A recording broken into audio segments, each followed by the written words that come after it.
Today, we're playing some Fallout Wasteland Warfare, and that's coming right up.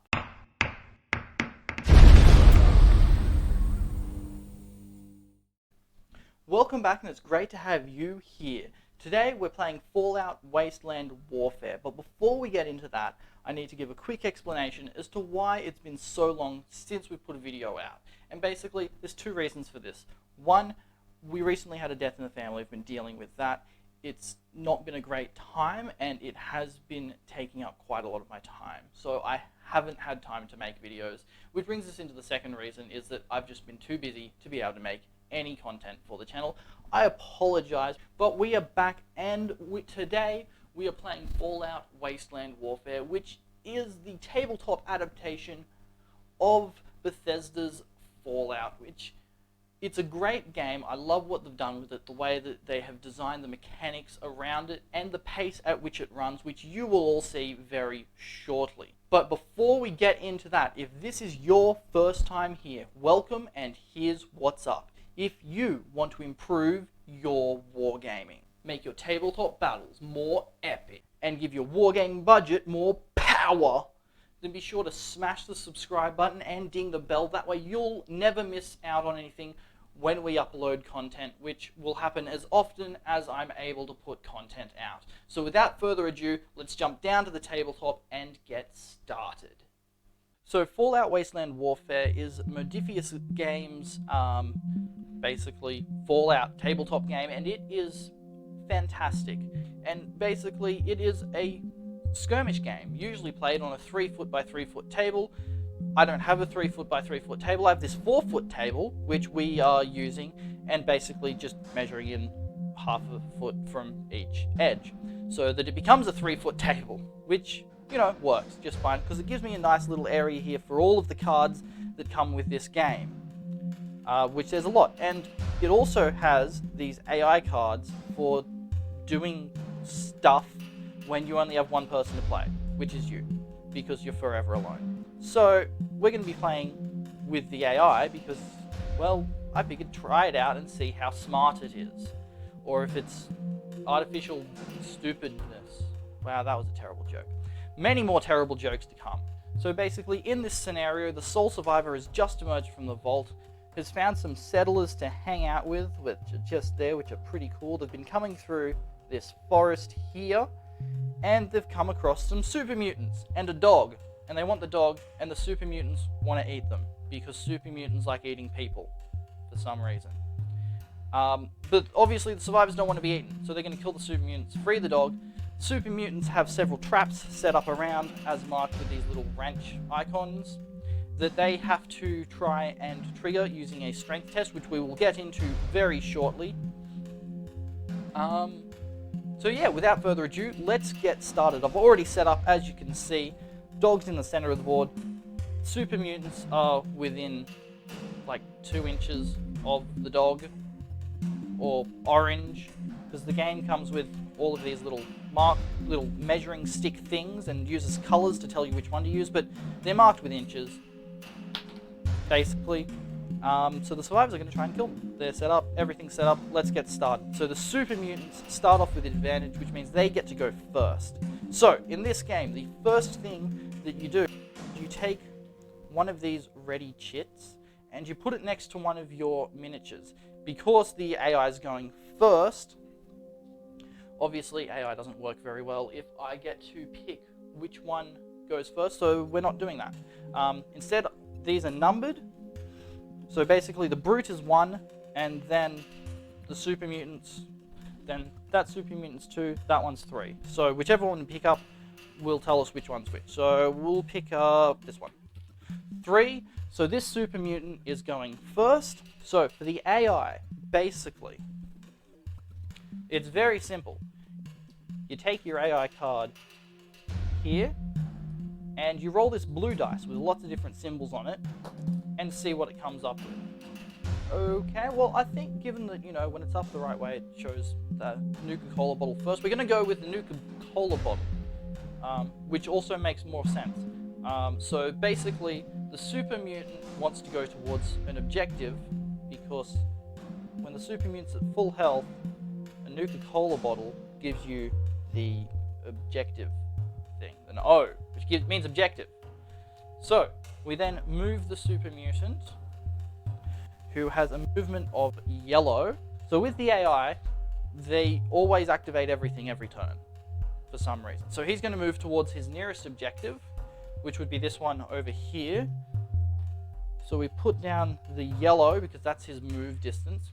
Now this is where this game becomes a little bit weird, because normally you move base edge to base edge, but where the front base edge would move, say, 6 inches forward, or whatever this yellow is. I think it's like 5 inches or something. But not in this game. Instead, you put it down at the front of the base in the direction you want to go. You pick up the model and move it so the back edge now touches the marker. It's really weird, but that's the way that they do it. Now, for the super mutant here to do the objective, he needs to be within orange of it, which at the moment he is not. So we're going to move him a little bit closer, bringing him around the corner here. Roll that around.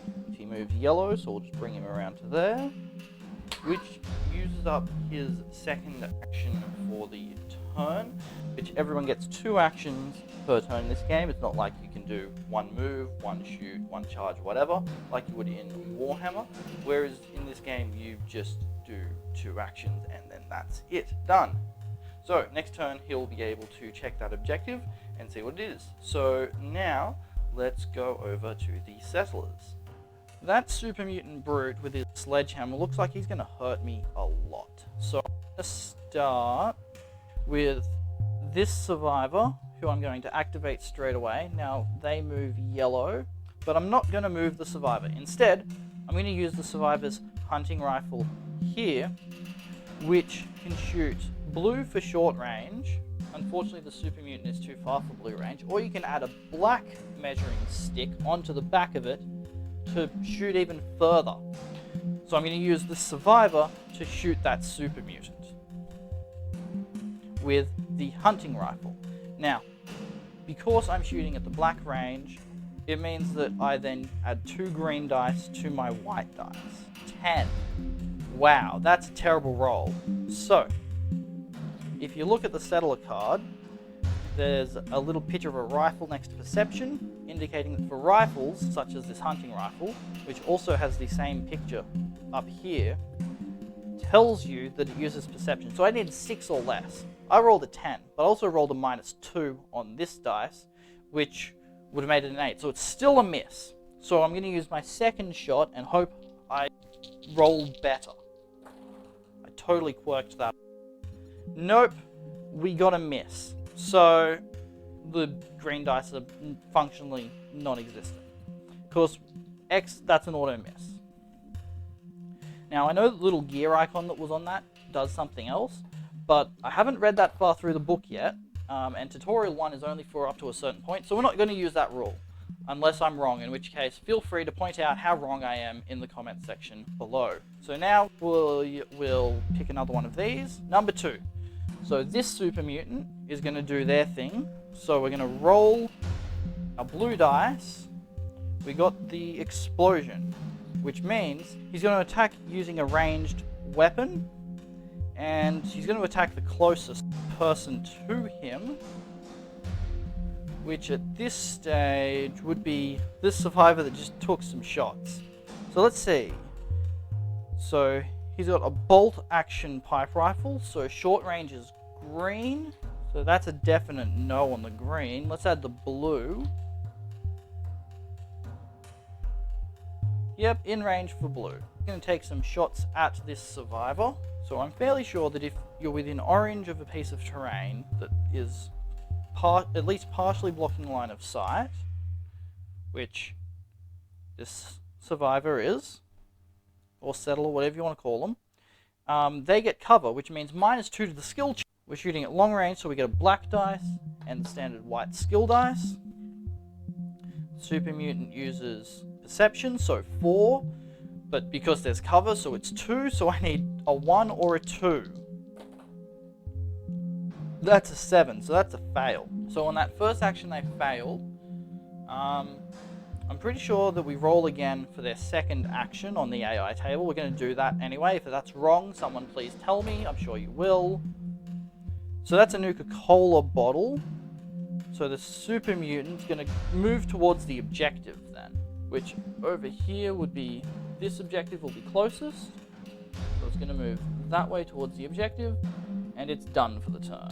So now I'm going to activate another settler. I think I'm going to activate this settler over here, and I'm going to have them just stand by for the moment because I want that super mutant brute right there to come towards me before I activate my settler to take some shots at him. So now we bounce over to Super Mutant's turn. Last one is one, it gets activated. At least I think that's all. Like he gets activated now. So Brute has a slightly different table. He's still at full wounds. So 2 Nuka-Cola bottles. So he's going to try and move towards an objective. This objective is closest. The Brute moves yellow. So he's going to go straight towards that objective, like so. And we'll roll again. So he can just move into the objective. So he's up nice and close to it now. It's back over to the survivors. Going to ready. Actually, this settler right here will get activated first. So because it's within orange of the tree, the super mutant's not getting a cover bonus from the tree as far as I'm aware. So we're going to make some shots with our hunting rifle at the super mutant, who is within blue range quite easily, which is great news. So that means we get 2 yellow dice. So that's an auto miss because it's an X. So we'll try shooting again.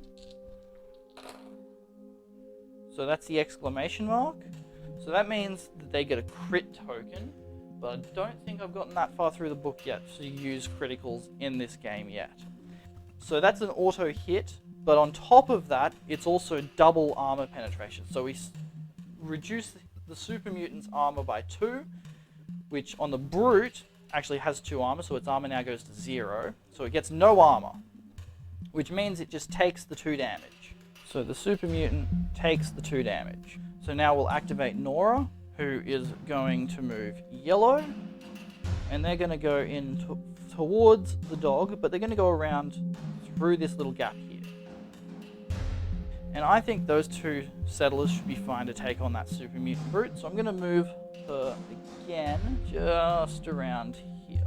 At the end of turn 1, puts Nora there, settlers here, super mutant brute over here with 2 wounds, super mutant here ready to check that next turn, and a super mutant over here ready to move and then check that if they roll that on the blue dice. So that's the end of turn 1. So now we're on to turn 2, and the super mutants still have the advantage. So I'm going to flip all of their tokens back down. Remember, the brute is number 1, that super mutant there is 2, and that super mutant is 3. So we're just going to kind of move these tokens around a whole bunch so that I don't know which one's which. And we will pick this one. So number 2. So that super mutant over there is going first. Roll the blue die to see what he does. He got a single Nuka-Cola bottle, so he's going for the objective. Fantastic. So he makes it over to the objective. Then we roll for his second action to see what he does. I should have put a activation marker next to him. So for his second attack, he got the Nuka-Cola bottle. Fantastic. So he's going to do the objective. So he needs to pass a strength test, which he has a strength of 6. So on this white die, he needs to roll a 6 or lower to check that objective. That's a 10. So that's a fail. And that's the end of his turn. Now on to the survivors. I'm going to start by Nora going and checking the dog. That seems like a good idea. So she moves a yellow. Move her up there, and because she's now within orange of him, she frees him, so we get dog meat with dog bite. That's the end of Nora's turn though. But now onto super mutants, so we'll go with this one. Number 1, the brute. Excellent. The brute is pissed off from being shot at. So, let's see what he does.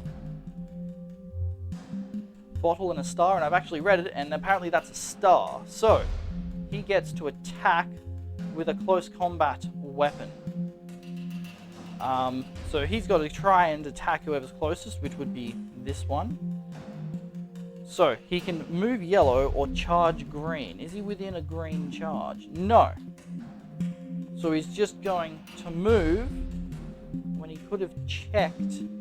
Probably should have checked the objective instead of getting all pissy.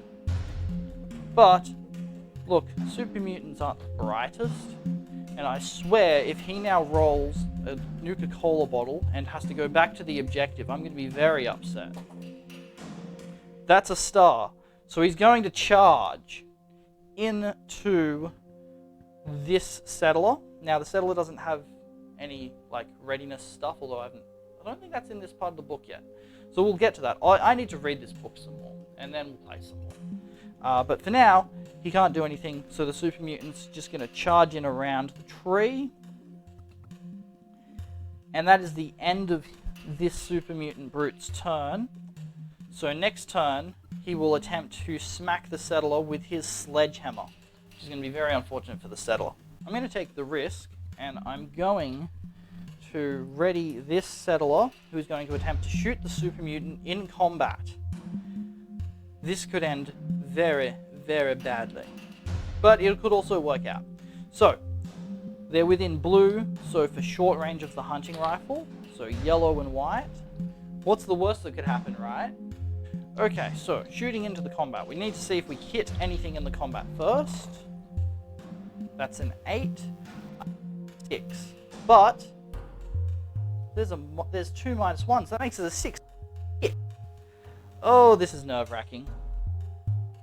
So we hit with no real additional effects. So now the question is, who did we hit? So there are 2 models there, so we're going to assign. So we're going to use this red armor dice to determine who got hit. So odd numbers are the survivor, even numbers are the brute. Let's see who got hit. So, means the brute was hit. We hit our target. This is fantastic news. Because if we missed our target, that would be absolutely terrible. We shot our friend. So, now it goes for 2 damage. However, the Super Mutant Brute has got an armor value of 2. So, if it rolls a 1 or a 2, it ignores that much damage. So let's see how much it ignores. That's a 1, it ignores 1 damage, so it only has 1 damage go through. So now, the settler, that went fairly well. So let's try that again. So that's a hit. Nuka-Cola bottle means nothing, plus an armor pen. So, an armor penetration as well. This is fantastic. But let's see who we hit. Again, odds survivor, will settler, evens are brute. That's a 1, so we hit our friend. Ouch! This is not good. So yeah, so settler has an armor of 1, but there's 1 armor pen. So that's 2 damage goes straight through to the settler. Ouch! That did not go well at all. Settler's taken 2 damage. Its health value, with a little heart next to it, is endurance of 4, so it's down to half of its damage. And this settler is done for its turn. Bouncing back over to the Super Mutants, there's only 1 Super Mutant left over here. So, hopefully the Super Mutant's smart and checks the trap. Nuka-Cola bottle is checking the trap with a strength test. So, Super Mutant needs 6 or lower to pass the strength test. That's a 4, so that trap is checked, and who knows what it found. So that's 1 objective of the Super Mutants complete. So far, the survivors have completed 1 objective of freeing dogs, so the tides are currently even.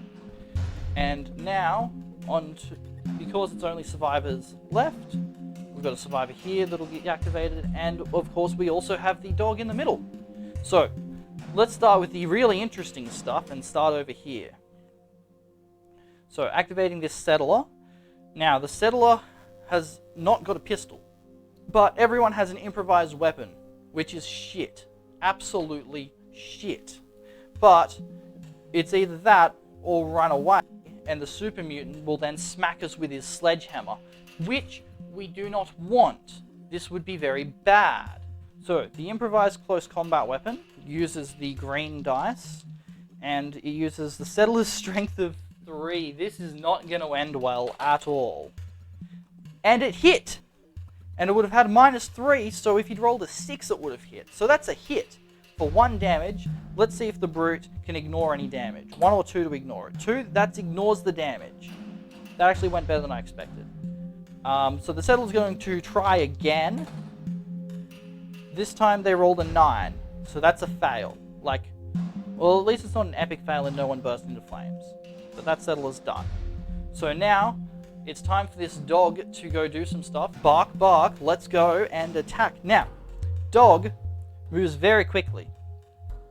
So it uses the red. So it's going to move red. So it then charges a blue. Wow, it's even better than I thought. I thought it was a green. No, it charges blue. So it charges, yep, and the dog is well and truly in close combat. Super Mutant doesn't have any like alertness tokens or anything, so it's not like watching. It's too busy focusing on the trap. But unfortunately, that's both of dog's actions spent, so he will have to wait until next turn to attack. So that is the end of round 2. So quick recap at the end of turn 2. Little melee going on over here. The Super Mutant Brute has taken 3 damage. Survivors, the Settler here has taken 2, which is not good for it, as that's half of its damage gone. Settler standing by here waiting to do some more shooting.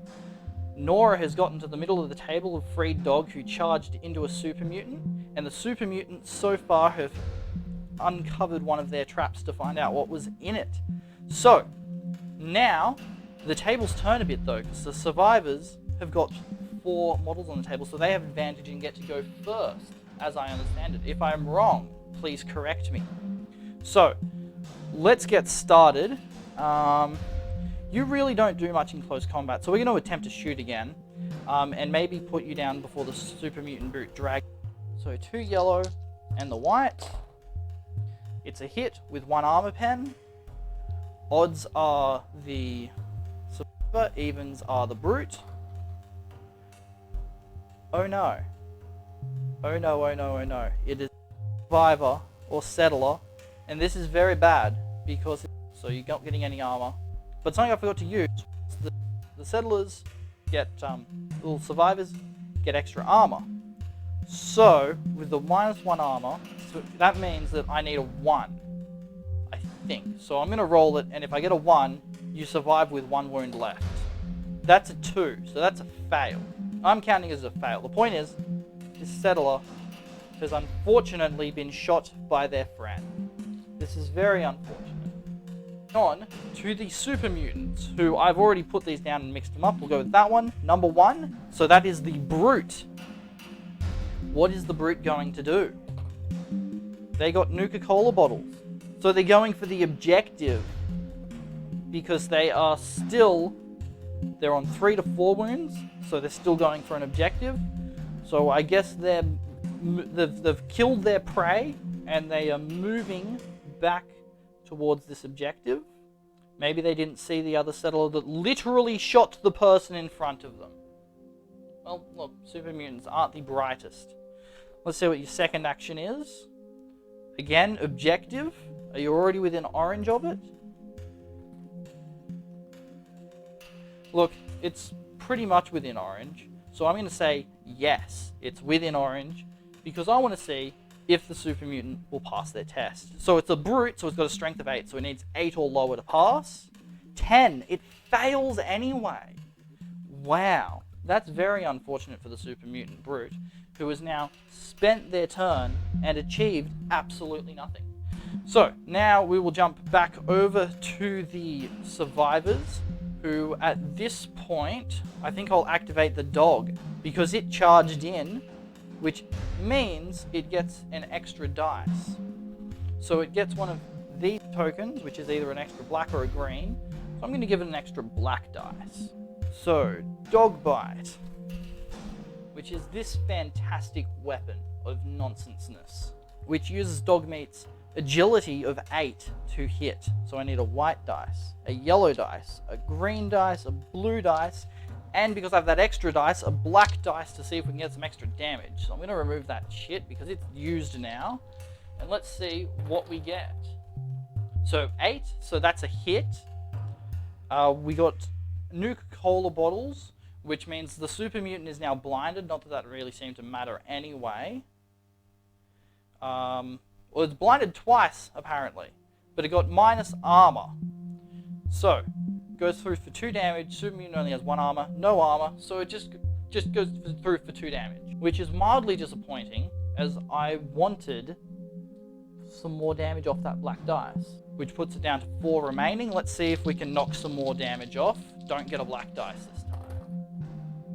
So that's a hit, minus 1 armor, and look, Dog has gone straight for his eyes again, and is just ripping the eyes of that super mutant to bits.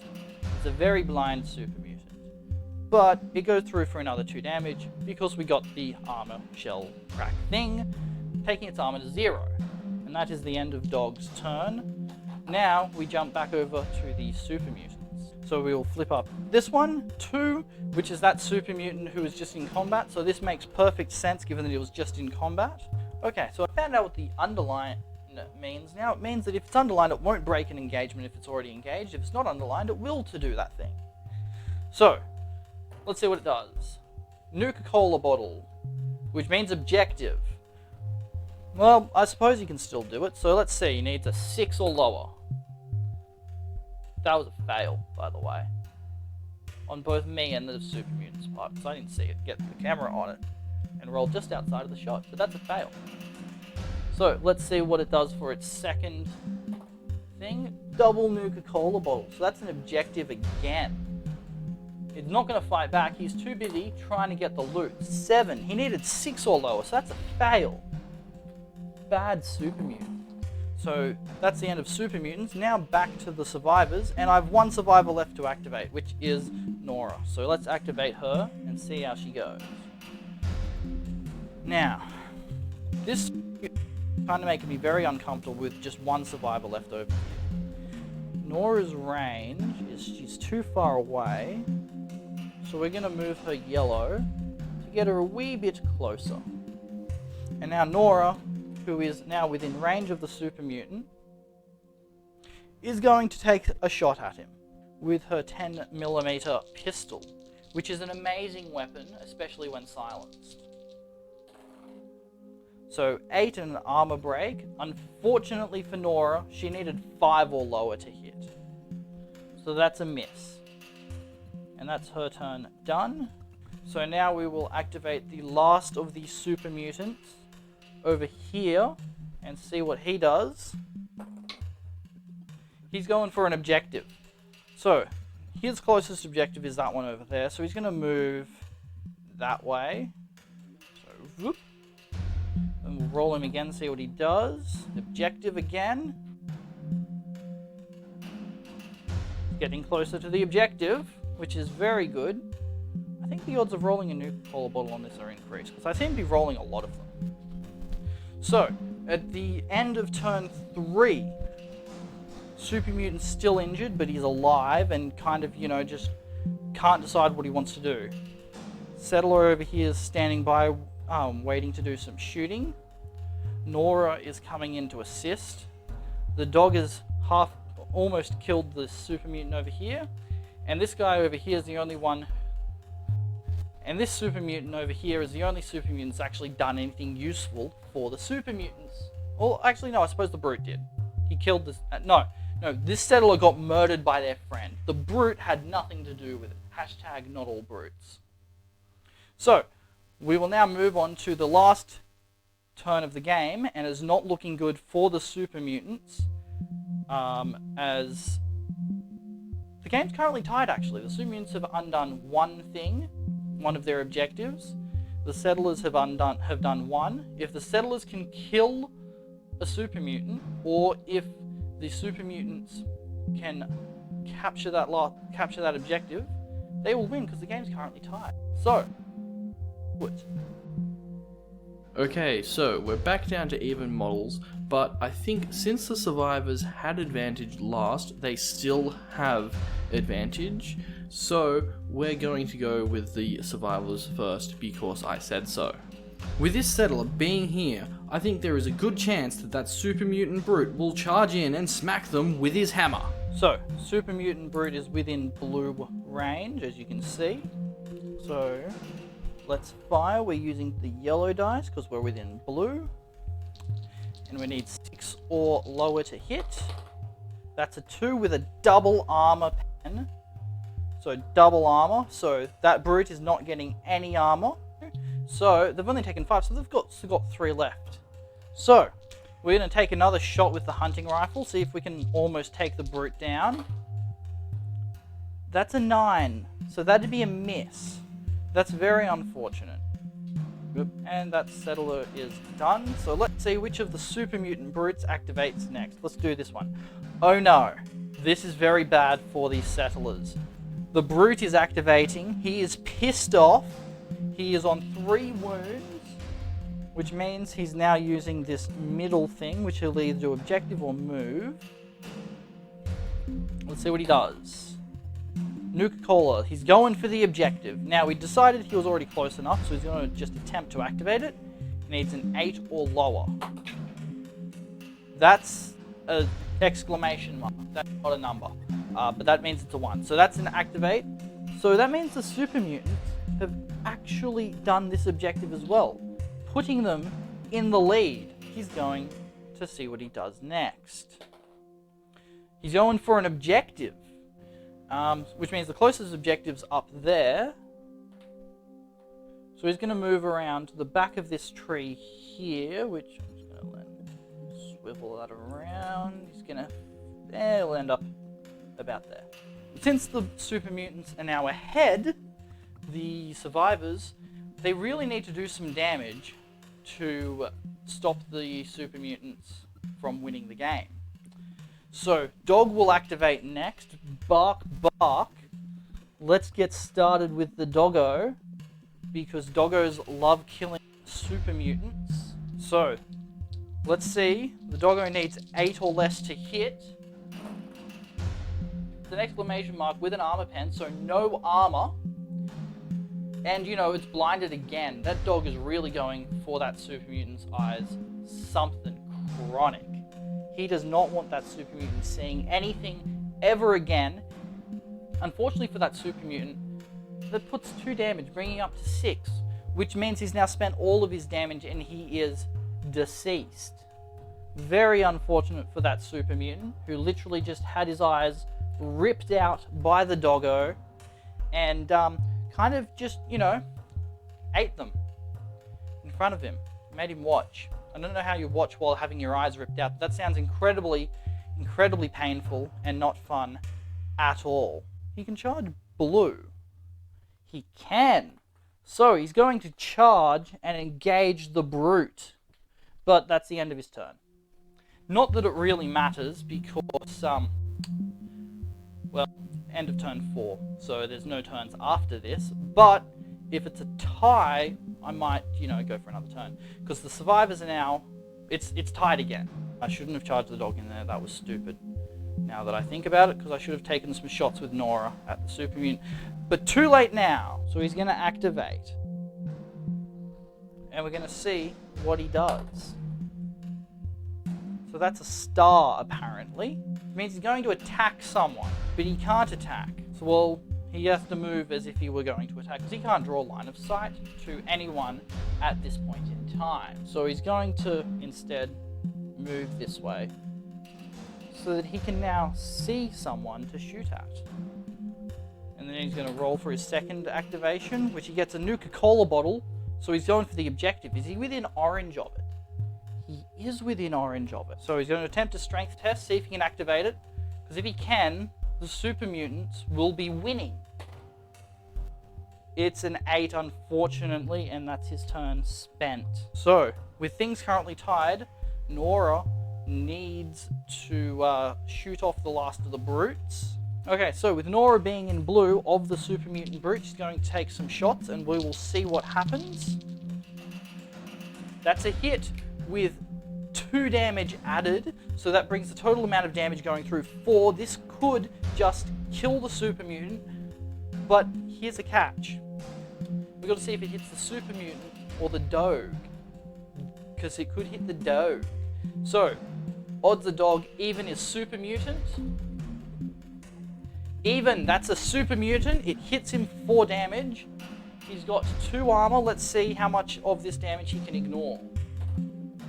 That's a 1, so he ignores 1 and has 3 damage go through. It's not looking good for the Super Mutant Brute at this point. He has taken, so far, 8 damage. Oh dear. That means the Super Mutant Brute is dead. Wow, wow, wow, wow.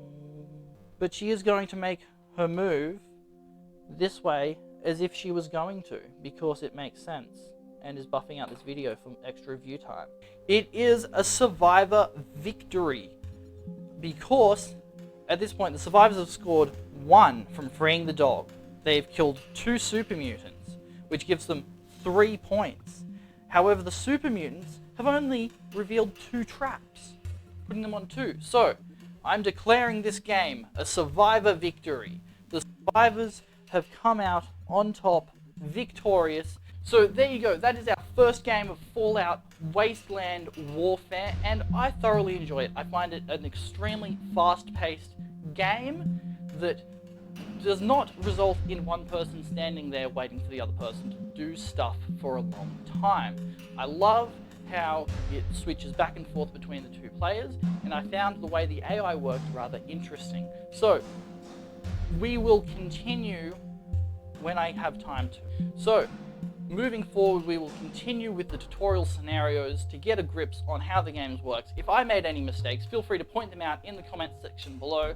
I know that you will.